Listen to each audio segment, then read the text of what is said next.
आम आदमी पार्टी के विधायक अखिलेश प्रदीप त्रिपाठी मेरे साथ हैं। सदन में आपने एक बड़ा गंभीर आरोप लगाया। आप कह रहे हैं कि बीजेपी रोहिंग्या बांग्लादेशी को बसा रही है। देखिए, आज देश की सुरक्षा भारतीय जनता पार्टी की केंद्र की सरकार, मोदी जी की सरकार के हाथ में है। सीमा की सुरक्षा भारतीय जनता पार्टी की मोदी जी की सरकार के पास है। आईबी मोदी जी की केंद्र की सरकार के पास है। बांग्लादेश बॉर्डर से लेकर दिल्ली तक का सफ़र 50 किलोमीटर का एरिया बॉर्डर का केंद्र की सरकार के पास है। वहाँ से कैसे घुसपैठ हो रहा है, यानी कि फेलोर केंद्र की सरकार का, भारतीय जनता पार्टी का है। दूसरी बात, अगर दिल्ली में रोहिंग्या आ गए, उनको पकड़ने का काम दिल्ली पुलिस को करना है।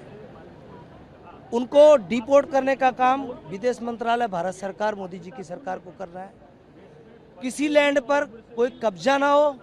दिल्ली में लैंड विषय केंद्र सरकार का है। वो कहते हैं बस गए जी।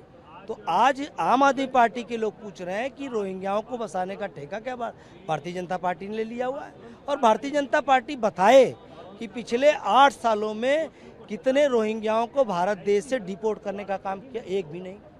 माननीय संजय सिंह सांसद साहब ने प्रश्न पूछा पार्लियामेंट में, उसका जवाब नहीं दिया। एक भी बांग्लादेशी व्यक्ति को इन्होंने डिपोर्ट नहीं किया।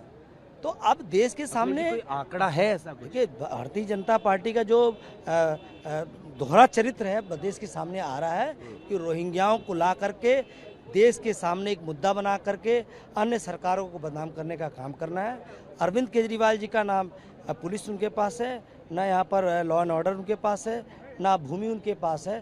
तो रोहिंग्या अगर आए हुए हैं तो भारतीय जनता पार्टी के केंद्र की सरकार से, एलजी साहब से प्रश्न है आम आदमी पार्टी का कि ये रोहिंग्या दिल्ली में कैसे बसे हुए हैं और उन पर एक्शन क्यों नहीं हो रहा है, ये भारतीय जनता पार्टी बताए, वरना देश के सामने बेनकाब हो गए। सरकार भी कदम उठाएगी? आपकी सरकार भी कदम उठाएगी? मैं उठा रहा हूँ, मैं कह रहा हूँ पूरे देश के सामने बेनकाब हो गए हैं।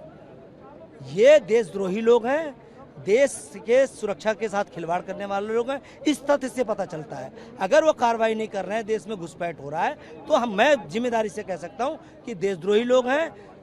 भारतीय रोहिंग्या पार्टी कह सकता हूं मैं, भारतीय झूठी पार्टी, भारत जलाओ पार्टी आज पूरे देश में बेनकाब हो रही है। अब भारतीय जनता पार्टी का सफाया 2024 में तय है। बिल्कुल, बात शुक्रिया। अखिलेश प्रदीप त्रिपाठी एक बड़ा आरोप लगा रहे हैं। कह रहे हैं कि भाजपा की जो केंद्र सरकार है वो देश में रोहिंग्या और बांग्लादेशी को बसाने का काम कर रही है। प्रोड्यूसर होगी गजेंद्र के साथ जितेंद्र भाटी में, दिल्ली।